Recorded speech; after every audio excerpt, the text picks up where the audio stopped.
আসছে বিস্তারিত খবরে। মিরর ইমেজ ও যোগ্য অযোগ্য তালিকা প্রকাশের দাবি। রাতভর অবস্থানের পর অনশন শুরু চাকরিহারা শিক্ষক পঙ্কজ রায়ের। শিয়ালদা থেকে ধর্মতলা মিছিল পর পরবর্তী সিদ্ধান্ত জানালেন চাকরিহারারা। এবার অনশনে চাকরিহারারা। আচার্য ভবনের সামনে অনশন। এখন একমাত্র অনশন করছেন পঙ্কজ রায়। চাকরিহারা শিক্ষক পঙ্কজ রায় মালদা সালাইডাঙ্গা হাই স্কুলের শিক্ষক। তিনি মিরর ইমেজ সহ যোগ্য অযোগ্য তালিকা প্রকাশের দাবি করছেন। তিনি তালিকা প্রকাশ না হওয়া পর্যন্ত অনশনের হুঁশিয়ারি দিয়েছেন তিনি। হুঁশিয়ারি চাকরিহারা শিক্ষকদের।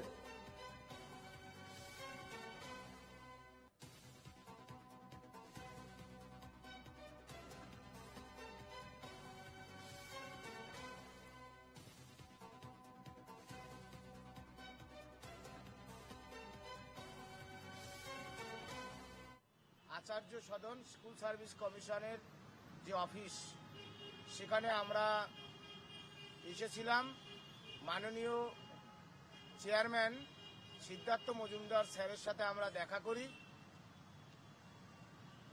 সেখানে আমরা এসএসসি 2016 প্যানেলের যোগ্য যারা আছে তাদের নিখুঁত এবং নির্ভুল তালিকা আমরা প্রকাশ করার জন্য দাবি জানাই এবং যে ওএমআর কপিগুলো রয়েছে তার মিরর ইমেজ যা অনলাইনে আছে সেটা প্রকাশ করার দাবি জানাই। মাননীয় চেয়ারম্যান সিদ্ধার্থ মজুমদার মহাশয় তিনি জানান মিরর ইমেজগুলো আছে এবং যোগ্যদের তালিকা প্রকাশ তিনি করবেন। তখন কিন্তু তিনি জানাননি কবে প্রকাশ করবেন। আজকের এই দাবিতেই যে এক্ষুনি রাজ্য সরকার এবং স্কুল সার্ভিস কমিশন যোগ্যদের চাকরিটা বাঁচানোর স্বার্থে তারা ওএমআর শিট, মিরর ইমেজ এবং যোগ্যদের নিখুঁত তালিকা প্রকাশ করুক।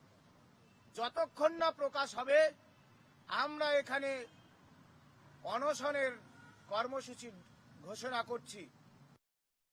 এইখানে আমরা কাল থেকে যে অবস্থান করছি এবং আমরা আমাদের প্রতিনিধির মাধ্যমে জানতে পেরেছি যে চেয়ারম্যান নিজে বলেছে যে মিরর ইমেজ আছে, তো সেই মিরর ইমেজটা প্রকাশ করুক, সবাই জানুক এবং সাথে সাথে যোগ্য অযোগ্যর লিস্টটাও দেখ।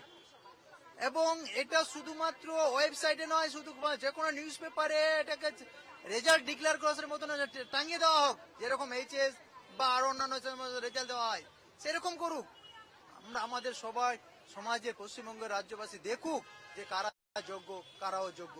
সেদিন যে উপস্থিত ছিলাম আমরা, আমাদেরকে যে ডাকা হয়েছিল আমাদের আলোচনা করার জন্য, কিন্তু ওনার কাছ থেকে আমরা কোন রকম ভাবে আশ্বস্ত হয়নি। উনি ভালো করে জানেনই না, কারণ আমরা যার কাছে পরীক্ষা দিয়েছিলাম, যে পরীক্ষা নিয়েছিল যে সংস্থা, তার কাছে তথ্য থাকা দরকার। উনি কি বলছে, সুপ্রিম কোর্টের কাছ থেকে যোগ্য যোগ্য লিস্ট চাইবো। এটা কখনো সম্ভব? আমি চলে যাবো এই মুহূর্তে ইন্দ্রনীলের কাছে। ইন্দ্রনীল, চাকরিহারাদের পরবর্তী কর্মসূচি কি জানাচ্ছেন শিক্ষক শিক্ষিকারা?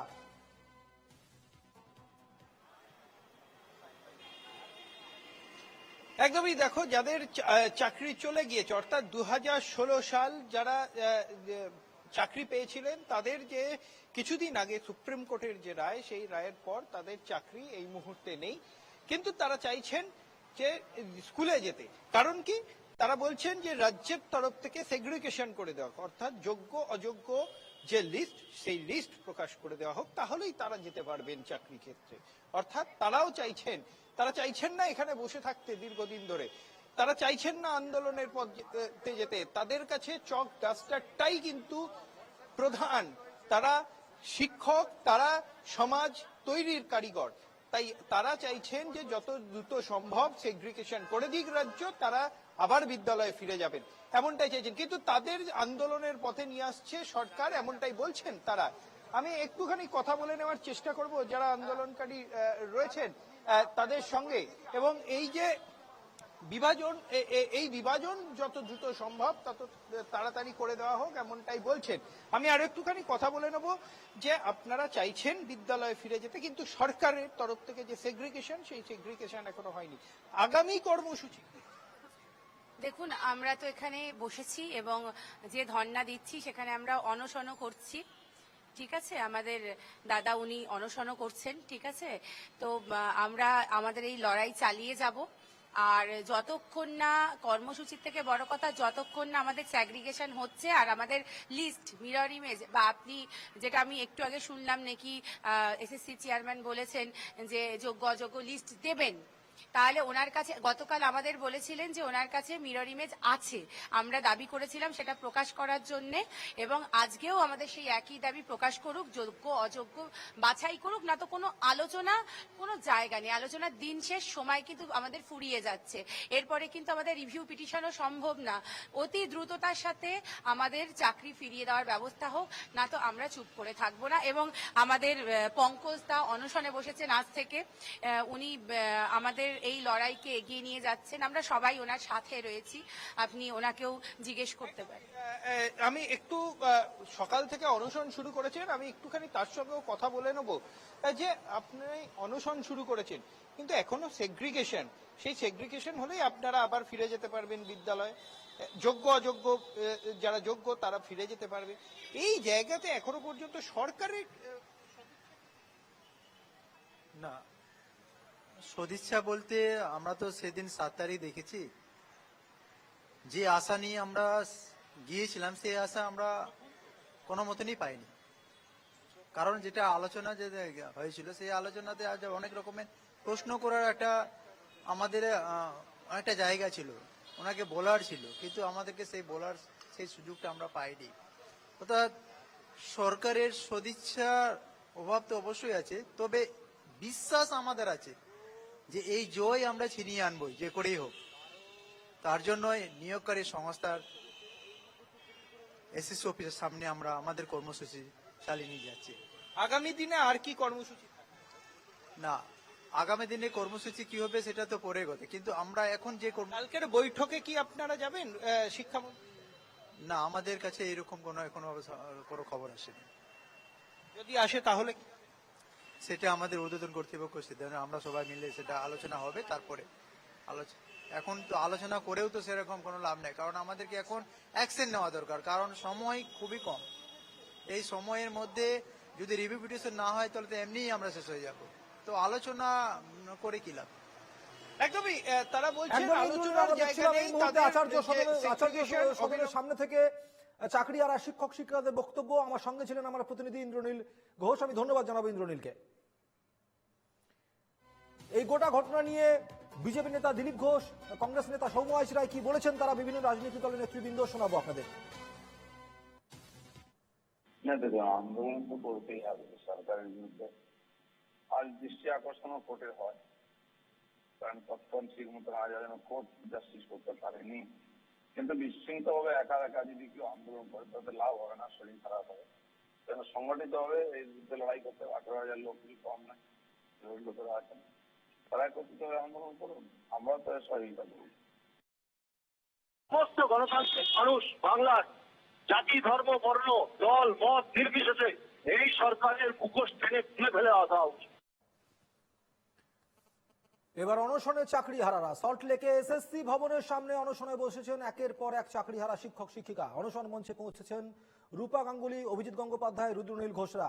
রাজ্য সরকারকে নিশানা বিজেপি নেতৃত্বের, কি বলেছেন তারা শোনাবো।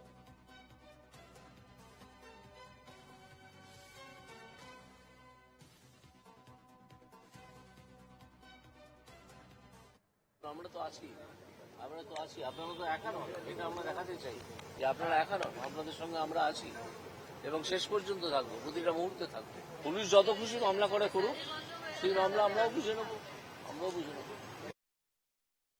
ইচ্ছে করলেই যারা চুরিচামারি করে ঘুষ ঠুস দিয়ে বা কোনো ফেভার খাটিয়ে কোনো সম্পর্ক খাটিয়ে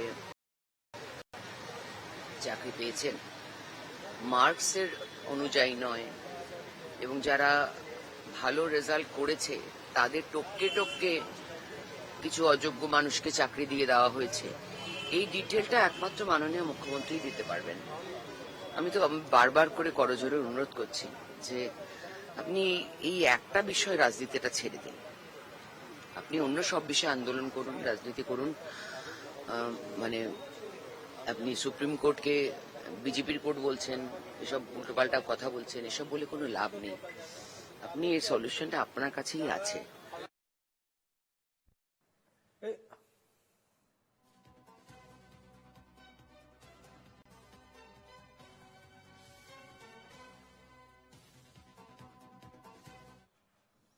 লাঠিকাণ্ডের প্রতিবাদ মিছিল চাকরিহারাদের। মিছিলে চাকরিহারাদের একাংশ। শিয়ালদা থেকে ধর্মতলা পর্যন্ত মিছিল। লাঠিকাণ্ডের প্রতিবাদে চাকরিহারাদের মিছিল, শিয়ালদা থেকে ধর্মতলা পর্যন্ত সেই মিছিল। এই মুহূর্তে মিছিলের কি পরিস্থিতি জানতে আমরা সরাসরি নজর রাখবো। আমাদের সঙ্গে রয়েছেন আমাদের প্রতিনিধি সুস্মিত মজুমদার। দেখো, এই মুহূর্তে মিছিল রানী রাসমণি রোডে এসে শেষ হয়েছে এবং সেইখানে মিছিলে পা মিলিয়েছিলেন রাজ্যের বিভিন্ন রাজনৈতিক দলের লোক এবং একই সঙ্গে বুদ্ধিজীবী, শিল্পী, সাহিত্যিক, বিশেষ বিশেষ লোকজন। সেখানে দেখা গিয়েছে তারা সেই মিছিল আছে এবং প্রত্যেকেই কিন্তু চান যাতে তারা চাকরি ফিরে পায়, যদি একটা সুস্থ সুরাহা হয়।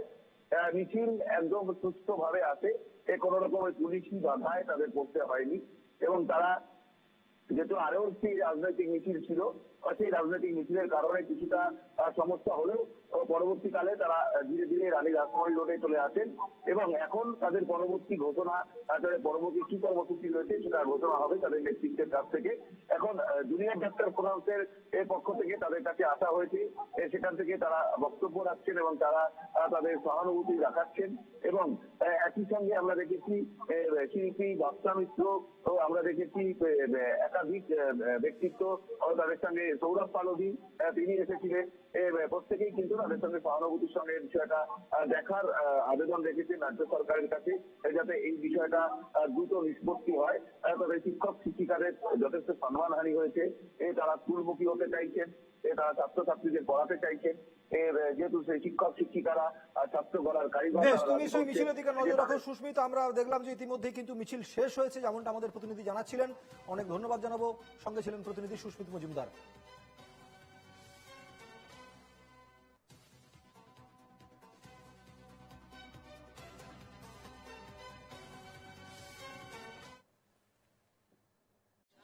পুলিশ সমাজকে, পুলিশ প্রশাসনকে, পুলিশ মন্ত্রীকে, সকলকে আমরা অনুরোধ জানাচ্ছি না, তাদেরকে বার্তা দিচ্ছি আমাদের শিক্ষক সমাজের কাছে হাঁটু গেড়ে ক্ষমা চাওয়ার জন্য। এবং কালকে এই লাঠিচার্জ দেখে আমি আর বরদাস্ত করতে পারলাম না। আমি সরকার, এসএসসি এবং রাজ্য সরকার আমাদের যোগ্য অযোগ্যদের লিস্ট না দেবে ততদিন পর্যন্ত আমরা আমাদের আন্দোলন চালিয়ে যাব।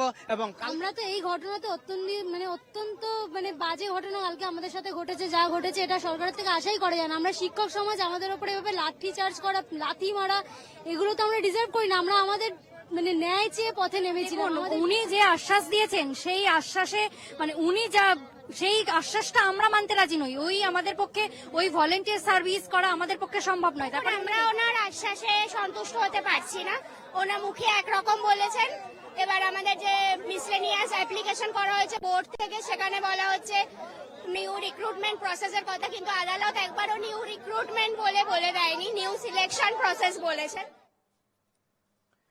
কসবায় ডিআই অফিসে শিক্ষক শিক্ষিকাদের বিক্ষোভে ধুন্ধুমার। পুলিশের বিরুদ্ধে শিক্ষক শিক্ষিকাদের উপর লাঠিচার্জের অভিযোগ, তাদের লাথিও মারা হয় বলে অভিযোগ। এক্সপোস্ট করে কলকাতা পুলিশের দাবি, আত্মরক্ষার্থে সামান্য বল প্রয়োগ করতে এবং উচ্ছৃঙ্খল ভিড় ছত্রভঙ্গ করতে বাধ্য হয়। কসবা কাণ্ডে একাধিক ভিডিও পোস্ট কলকাতা পুলিশের। আত্মরক্ষার্থে সামান্য বল প্রয়োগের দাবি পুলিশের, উচ্ছৃঙ্খল ভিড় ছত্রভঙ্গে লাঠিচার্জ দাবি পুলিশের।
কসবা কাণ্ডে একাধিক ভিডিও পোস্ট করে কলকাতা পুলিশ। আমরা গতকাল দেখেছিলাম কিছু পোস্ট ছিল কলকাতা পুলিশের, যেখানে পুলিশের ওপর হামলার অভিযোগ করা হয়েছিল, এবং আমরা মনোজ বার্মার বক্তব্য শুনেছিলাম, আমরা মনোজ পন্থের বক্তব্য শুনেছিলাম, এবং সবকিছুর পর আজ কলকাতা পুলিশ একটি ভিডিও পোস্ট করে যেখানের মধ্যে পেট্রোল দিয়ে জ্বালিয়ে দেবো এমনটাই বলছেন একজন আন্দোলনকারী, এমনটা দেখতে পাচ্ছি আমরা।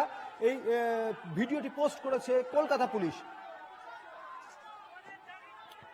কোন প্রেক্ষিতে কলকাতা পুলিশকে এই ভিডিও পোস্ট করতে হলো তা জানার জন্য এই মুহূর্তে আমাদের সঙ্গে যুক্ত হয়েছেন আমাদের অ্যাসিস্ট্যান্ট নিউজ এডিটর সৈকত আইন। চলে যাবো সৈকতের কাছে। সৈকত, দেখো, বিষয়টি খুব গুরুত্বপূর্ণ। গতকাল কলকাতা পুলিশের পক্ষ থেকে একটি পোস্ট করা হয়। মনোজ পন্থ এবং কলকাতা পুলিশ কমিশনার প্রত্যেকেই তারা কিন্তু সাংবাদিক বৈঠক করে পরিষ্কার জানিয়ে দেন যে একটা অপ্রীতিকর পরিস্থিতি তৈরি হয়েছিল এবং সেই পরিস্থিতিকে ছত্রভঙ্গ করতেই কার্যত পুলিশকে লাঠিচার্জ করতে হয়েছে। সেটা মৃদু লাঠিচার্জ করতে হয়েছে বলে দাবি করা হয়েছিল। পাল্টা দাবি করা হয়েছিল যে পুলিশ কার্যত লাঠি মেরেছে, অমানবিক ভাবে লাঠিচার্জ করেছে এবং যাতে প্রচুর চাকরিহারা আহত হয়েছেন। কিন্তু তার মধ্যেও গতকাল যে বিষয়টি খুব তাৎপর্যপূর্ণ উঠে আসে, পুলিশের লাঠি, এটা নিয়ে কার্যত কলকাতা পুলিশকে কাঠগড়ায় তুলছেন সমাজের একাংশ সোশ্যাল মিডিয়া নেটিজেনরা। আর এই গোটা বিষয়টিতে পুলিশ যখন কাঠগড়ায় পুলিশ যখন কার্যত প্রশ্নচিহ্নে ঢুকে, তখন পুলিশের তরফ থেকে কার্যত একটি বড় বা বিস্ফোরক পোস্ট করা হলো। এই পোস্টের দুটি বিষয়কে সামনে আনা হয়েছে। প্রথমে বিভিন্ন রাজনৈতিক নেতারা বা সোশ্যাল মিডিয়াতে দাবি করা হচ্ছে যে কলকাতা পুলিশ গতকাল যে ভিডিও বা ছবিগুলো পোস্ট করেছিল সেগুলো নাকি পুরনো বা এই ঘটনার সঙ্গে সম্পর্কিত ঘটনা নয়। তারই ব্যাখ্যা হিসাবে প্রথম পর্বে কলকাতা পুলিশ জানাচ্ছে যে একেবারেই এটি ভুল ধারণা বা ভুল বক্তব্য, গতকালের ছবি কলকাতা পুলিশ পোস্ট করেছিল এমনটাই তারা জানিয়েছেন। এবং তারা একই সঙ্গে এটাও জানাচ্ছেন যে গতকালের ঘটনার বিভিন্ন ক্লিপিংসকে এক জায়গায় করে তারা একটি উপস্থাপনমূলক ভিডিওকে সামনে এনেছেন, যেখানে গতকালের ওই ক্যাবসের মধ্যে বা প্রতিবাদের মধ্যেই কোনো এক প্রতিবাদকারীকে বলতে শোনা যাচ্ছে পেট্রোল দিয়ে জায়গাটা জ্বালিয়ে দাও। এবং তারই পক্ষান্তরে কলকাতা পুলিশ যুক্তি দিচ্ছে যে এই ধরনের আগ্রাসী আচরণের মুখোমুখি হয়েই কলকাতা পুলিশকে আত্মরক্ষার্থে বল প্রয়োগ করতে হয়েছে, উচ্ছৃঙ্খল ভিড়কে ছত্রভঙ্গ করতে বাধ্য হয়েছে কলকাতা পুলিশ। মানে এই শব্দগুলোকে কলকাতা পুলিশ ব্যবহার করছে, আত্মরক্ষার্থে বল প্রয়োগ, উচ্ছৃঙ্খল ভিড়, এইগুলোকে কলকাতা পুলিশ জোর দিতে চাইছে। অর্থাৎ পরিস্থিতি তাহলে কি কোথাও এমন জায়গায় চলে গেছিল যে পুলিশ বাধ্য হয়েছে গতকাল এই পরিমাণ লাঠিচার্জ করতে। ফলে একদিকে অভিযোগ, আরেকদিকে পাল্টা অভিযোগ, দুপক্ষের অভিযোগেই কার্যত বিষয়টি এখন সরগরম। তবে ইতিমধ্যেই আমরা জানি যে একটি কলকাতা পুলিশের তরফ থেকে স্বতঃপ্রণীত মামলা এবং আরেকটি কসবা ডিআই অফিসের তরফ থেকে মামলা, দুটি মামলায় এখনো পর্যন্ত পুলিশ তদন্ত করছে। পাশাপাশি তোমাকে এটাও জানিয়ে রাখবো যে পুলিশের বিরুদ্ধে যে লাঠি মারার অভিযোগ বা ব্যাপক লাঠিচার্জের অভিযোগ উঠেছে, আর ঘটনার তদন্তে ইতিমধ্যেই লালবাজারের তরফ থেকে বিদিশা কলিতা, যিনি গতকাল ঘটনাস্থলে ছিলেন, তাকে তদন্ত করে একটি রিপোর্ট দিতে লালবাজারকে বলা হয়েছে। শুনে সৈকত, আমরা দেখেছিলাম গতকাল, আমরা যদি মনোজ বার্মার বক্তব্য আমরা শুনি, সেখানে মনোজ বার্মা কিন্তু লাথি মারা ঘটনার তীব্র নিন্দা করেছিলেন এবং তিনি এটাও বলেছিলেন যদি কোথাও কোনো রকম কিছু বিক্ষোভ আন্দোলন হয় তাহলে সেটাকে খুব ঠান্ডা মাথায় সেটাকে প্রতিহত করতে হবে। সেক্ষেত্রে দাঁড়িয়ে তারপর কলকাতা পুলিশের ওপর একটা অভিযোগ উঠেছিল যে লাঠি চার্জের অভিযোগ ছিল এবং সেই ভিডিও পোস্ট করা হয়েছিল, পাল্টা কলকাতা পুলিশের তরফ থেকে ভিডিও পোস্ট করা হয়েছিল। এবং আজকের এই ভিডিও পোস্ট কলকাতা পুলিশের প্রতি মুহূর্তে কোথাও না কোথাও সাফাই দিতে হচ্ছে। না দেখো, আমি এটাকে সাফাই হিসাবে বলবো না। যদি কোনো ব্যক্তির বিরুদ্ধে বা সংস্থার বিরুদ্ধে একটা অভিযোগ ওঠে, সেই ব্যক্তি বা সংস্থার কর্তব্য সেই অভিযোগের ভিত্তিতে তাকে একটা ব্যাখ্যা দেওয়া। আমি এটাকে সাফাই না বলে আমি বলবো কলকাতা পুলিশ তার ব্যাখ্যা দেওয়ার চেষ্টা করেছে। যেহেতু একটি মামলা হয়েছে এবং স্বতঃপ্রণীত মামলা করেছে পুলিশ, ফলে বিষয়টি এখন সাবজুডিস, ফলে এটি আদালতে যাবে। আদালতেই প্রমাণ করতে হবে যে পুলিশ কোনো গাফিলতি করেছে কিনা, ইচ্ছা করে কোনো লাঠি মারার ঘটনা ঘটেছে কিনা। আবার পাল্টা পক্ষে এই যে আগুন, পেট্রোল দিয়ে আগুন জ্বালিয়ে দেওয়ার যে অভিযোগ, নিঃসন্দেহে পুলিশ এটি আদালতে পেশ করবে এবং সেক্ষেত্রেও পুলিশকে তাদেরকেও প্রমাণ করতে হবে যে এই ধরনের কোনো ভিডিও যে পুলিশ দাবি করছে তার সত্যতা আছে কিনা বা এই ধরনের কোনো ঘটনা ঘটেছে কিনা। মানে এই বিষয়টি এখন আদালতের বিচারাধীন, নিঃসন্দেহে আদালতে যাবে বিষয়টি এবং আগামী দিনে এটি সামনে হবে। কিন্তু আপাতত দুই পক্ষই একে অপরের বিরুদ্ধে ব্যাখ্যামূলক জায়গা থেকে তারা কিছু বক্তব্য রাখার চেষ্টা করছে। বেশ, ধন্যবাদ সৈকত। সঙ্গে ছিলেন অ্যাসিস্ট্যান্ট নিউজ এডিটর সৈকত আইন। তৃণমূল রাজ্য সাধারণ সম্পাদক কুণাল ঘোষ, তিনি কি বলেছেন এই পরিপ্রেক্ষিতে শোনাবো আপনাদের। অর্থাৎ কোন মবটা ওখানে গেল, সেই মবটা আন্দোলন করার জন্য ডিআই অফিসকে কেন বেছে নিল, যার সঙ্গে এই চাকরি আন্দোলনের কোনো সম্পর্ক নেই? কেন ডিআই অফিসের গেট ভাঙার চেষ্টা হলো? কেন ডিআই অফিসে পুলিশকে মারা হলো? কোন পরিস্থিতিতে পুলিশ পাল্টা লাঠিচার্জ বা আঘাত করতে বাধ্য হলো? তার মধ্যে একটা বিচ্ছিন্ন দৃশ্য, সেই দৃশ্যটা বিতর্কিত হয়ে গিয়েছে। কিন্তু কেন হলো, কোন প্ররোচনায়, সেটা পুলিশ তারা তদন্ত করে দেখবেন, এটা তো ভালো।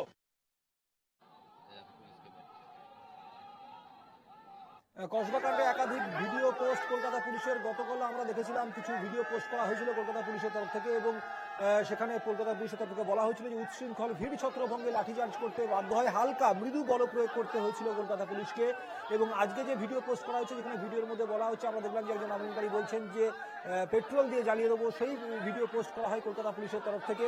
এবং যেমনটা আমাদের সঙ্গে কথা হলো আমাদের অ্যাসিস্ট্যান্ট নিউজ এডিটরে, তিনি যেমনটা বললেন যে পুরো বিষয়টা ব্যাখ্যা সাপেক্ষে দেওয়া হয়েছে। এবং আমরা দেখেছি যে একের পর এক ভিডিও পোস্টগুলি নিয়ে কখনো কলকাতা পুলিশের তরফ থেকে মতামত প্রকাশ করা হয়েছে, কখনো আন্দোলনকারীদের তরফ থেকে একাধিক মতামত প্রকাশ করা হয়েছে। এবং আপনাদেরকে দেখাচ্ছি সেই ভিডিওটা, আপনারা আরেকবার দেখুন।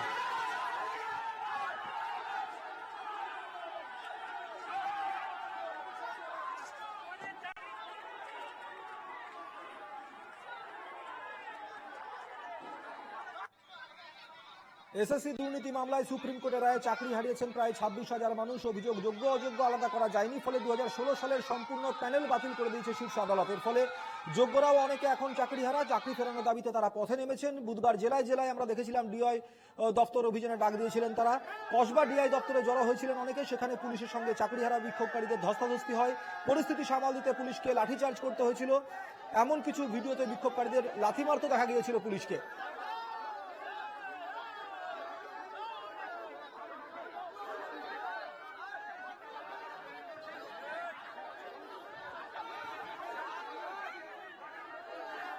এই মুহূর্তে মেহবুব মন্ডল, চাকরিহারা শিক্ষক, তিনি আমাদের সঙ্গে রয়েছেন। আমি কথা বলবো মেহবুবের সঙ্গে। মেহবুব বাবু, আপনাকে স্বাগত এনকে টিভিতে।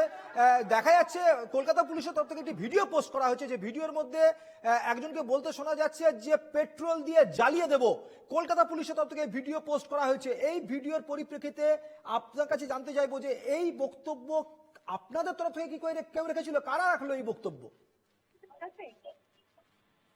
হ্যালো, হ্যাঁ শুনতে পাচ্ছি মেহবুব বাবু, বলুন। হ্যাঁ বলুন, আমি শুনতে পেলাম না তো। আমার প্রশ্ন হচ্ছে, কলকাতা পুলিশের তরফ থেকে একটি ভিডিও পোস্ট করা হয়েছে, যে ভিডিওতে দেখা যাচ্ছে একজন বিক্ষোভকারী তিনি বলছেন যে পেট্রোল দিয়ে জ্বালিয়ে দেব। আমার প্রশ্ন আপনার কাছে, যিনি বলছেন এই কথা, তিনি কি আপনাদের কেউ? আমাদের মধ্যে থেকে আমরা জানি না, কারণ ওই রকম কোন স্লোগান আমাদের মধ্যে থেকে ওঠেনি। আমাদের মধ্যে থেকে এটা বলা নিশ্চয় হয়েছে যে আপনারা আমাদের মেরে দিন, ঠিক আছে, নাহলে নিজেরাই নিজেদেরকে পুড়িয়ে মারবো।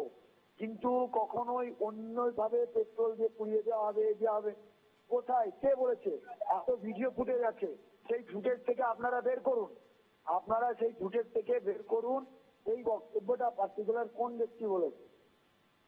তাহলে এই ভিডিও পোস্ট করা মানে কি, কি প্রতিক্রিয়া আপনার? বুঝতে তো পারছি না, আমি এখন শুনছি, আমি নিজেও এখনো ভিডিও দেখিনি, ঠিক আছে। আমরা পুড়িয়ে মারতে চাই না, আমরা পুড়িয়ে মরতে চাই। আমাদের ছেলেদের কাছে, ছেলে মেয়ে সকলের মত অলরেডি আপনারা জানেন, 2-3 খানা সোসাইটি অ্যাটেম্প অলরেডি হয়ে গেছে। তারপরে শুনলাম আমাদের নামে সুমোটো মামলা দেওয়া হয়েছে। আগের দিন বলা হলো নিঃস্বার্থে, আজকে বলা হচ্ছে সুমোটো। কত মামলা দেবেন, কতজনকে জেলে ঢোকাবেন, এটাই তো প্রশ্ন। তার মানে অন্যদিকে নিয়ে যাওয়া হচ্ছে পুরো ব্যাপারটাকে। কিন্তু আমরা দেখেছিলাম যে গতকাল থেকে কিন্তু একের পর এক ভিডিও পোস্ট করা হয়েছিল, সেখানে আপনাদের তরফ থেকে কিছু ভিডিও আমরা দেখেছিলাম যেখানে মধ্যে পুলিশ লাঠিচার্জ করছে, পাল্টা লাথি মারতেও দেখা গেছিল। পাল্টা পরবর্তী ক্ষেত্রে পুলিশের তরফ থেকে কিছু ভিডিও পোস্ট করা হয়, যেখানে পুলিশ বলেছিল যে তাদের উপর অতর্কিত আক্রমণ করা হয় এবং সেই কারণের জন্য মৃদু বল প্রয়োগ করতে হয়েছে। এবং আজকের এই ভিডিও সবকিছুর পরিপ্রেক্ষিতে আপনাদের কিভাবে দেখছেন? একটা ভিডিও আমার চোখে পড়েছে, যেখানে আমাদের একজনকে ধরার ফলে আর একজন তাকে টেনে মানে পুলিশকে সরাতে গিয়েছে, কারণ পুলিশ তাকে ধরেছিল, টেনে সরাতে গিয়েছে। পুলিশকে মারার কোনো উদ্দেশ্য বা মারবে এরকম তো কোনো ঘটনা ঘটেইনি ওখানে। পুলিশের উপর আপনারা যখন দেখবেন একজনকে লাঠি মারছিল, লাঠি করে মারা হচ্ছিল, তখন লাঠিটা ধরা হয়েছিল। আপনারা কোথায় দেখাতে পারবেন লাঠি কেড়ে মারা হয়েছে? লাঠি মেরে ভেঙে গিয়েছিল, দেখাতে পারবেন? ভাঙা টুকরোটা পর্যন্ত ছড়া হয়েছে, দেখাতে পারবেন না। বেশ, ধন্যবাদ। সঙ্গে ছিলেন চাকরিহারা শিক্ষক মেহবুব মন্ডল।